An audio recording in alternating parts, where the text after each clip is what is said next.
Hey folks, Real Honesty with John Ritlin. I'm John Ritlin, and I've tried to stay away from this subject the past few weeks, but I gotta give my thoughts on the TNA debacle. I don't think it's going to be a very long show. I'm just really going to state some stuff that other people have stated in other videos and just give my brief thoughts on them. Because this is just a mess beyond words. I mean, this is unbelievable that Dixie Carter has goofed up and messed up this much. First off, the TNA lawsuit, well, Billy's lawsuit against Dixie at least, got dropped.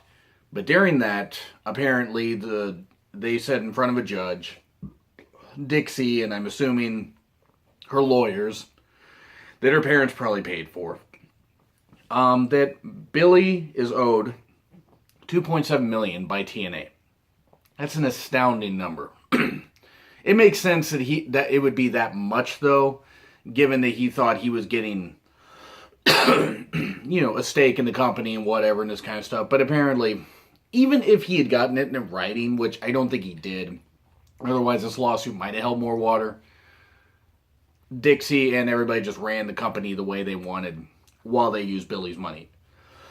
So Billy basically got taken as a sucker.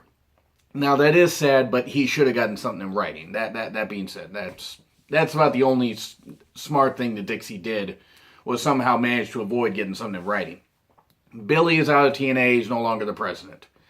Anthem Entertainment, Fight Network, that runs Fight Network in Canada, or is the Fight Network, I'm not too sure on the whole thing.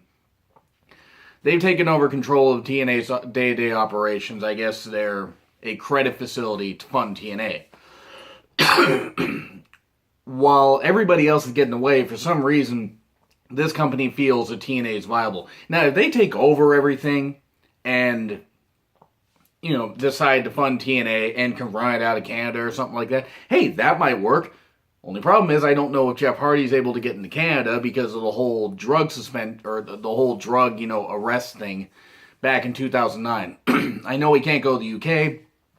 I don't know about Canada. I'm not sure about all that. I'm not sure about the legality of that stuff. But, so Fight Network, Anthem Entertainment, has taken over operations of TNA, or at least is funding TNA. Challenge TV in the UK, at least I hope I got that right, has dropped TNA as of 2 months from now, January 2017. TNA's trying to spin it, saying, they didn't want the UK fans to have to avoid spoilers for 3 to 5 days. I'm going to say right now that's kind of shit, and I only say this for this reason. Especially the last couple years, TNA's had to tape their tapings way far in advance, sometimes like a month or two in advance. And US fans were still tuning in. Now, granted, part of that is when they had Spike TV, and then they had Destination America, now they have Pop TV. And apparently this stuff was taped back in October, and the stuff that they've taped already runs, I believe, through December 8th. They're supposed to deliver another taping, and they haven't done that yet.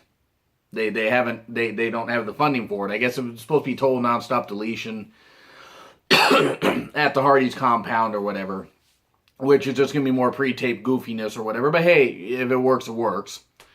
That's not going to happen unless funding comes through. So unless Fight Network decides to fund it. But as of now, that taping hasn't happened. Dixie is apparently still in power and is the chairman.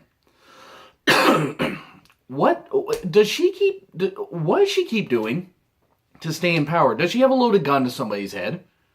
Is she just sucking every dick of like a guy that's in charge? What is she doing? I mean, seriously, does she use hypnosis? What is she using? I mean, honestly, how is Dixie Carter, who makes Jim Crockett Jr. seem like a smart man with his deer in the headlights look, Dixie somehow is staying in power? This is ridiculous. Fight Network should can her, say, hey, we're going to buy the company from you at this, and we're going to take over, and you're out of power. I mean, essentially, and I'm just going to tell you this, I got a guest to bring on the show. This one right here, despite her craziness, is smarter than Dixie Carter. You can run a wrestling company better than Dixie Carter. Look at me. You can run a wrestling company better than Dixie Carter. Yeah, that was admittedly a little goofy, but hey, she was right there doing this, which is like what Dixie's been doing. Dixie's just been pawing at people, using her puppy dog eyes and her slightly, I guess, attractive 50-something-year-old looks, or late 40s, early 50s looks. Can you give me money? Can you give me money? Because I was too damn stupid and I hired a whole bunch of people that raped and pillaged my company and left me with nothing by the end of 2013. And then all my talent left. They still have talent. But more stuff. Speaking of talent, Maria's going to be leaving and finishing up her, I guess her master's and bachelor's, or no, her bachelor's and then going to her master's. And I'm not sure what she's studying. I haven't studied up enough on that, but good for Maria.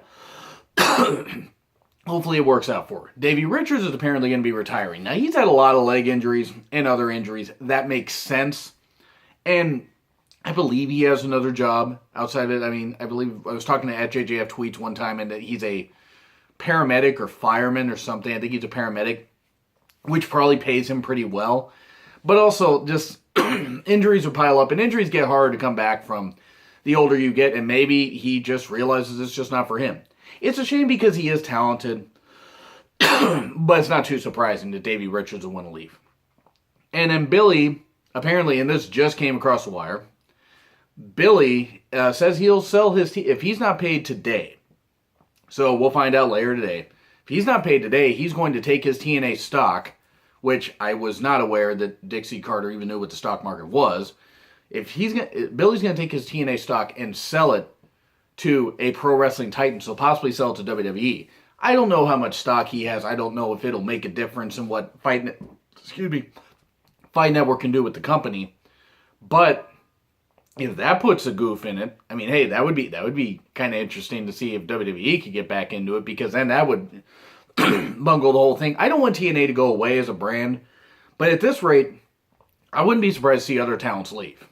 I mean, if they still haven't gotten paid or still have, late paychecks, I'd leave. I'd say that's a breach of contract. I'm leaving. Go to Japan, go to Ring of Honor. Poor Mike Bennett. He should have just stayed in Ring of Honor. I mean, honestly. Just stayed, stay as part of the kingdom. I mean, my God. Him and Maria just should have stayed there. I think they realized it was a major mistake to do that. But whatever, that's another story. My opinion on this whole debacle.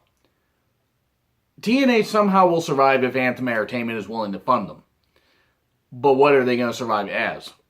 If they're having to tape so far in advance that by December 8th they're still going to be showing stuff that they taped in October, that's just not good. I mean, yeah, Ring of Honor tapes stuff way in advance. WWE NXT tapes stuff way in advance. New Japan Pro Wrestling sometimes will tape stuff, a couple weeks in advance. Obviously because in Japan and over here.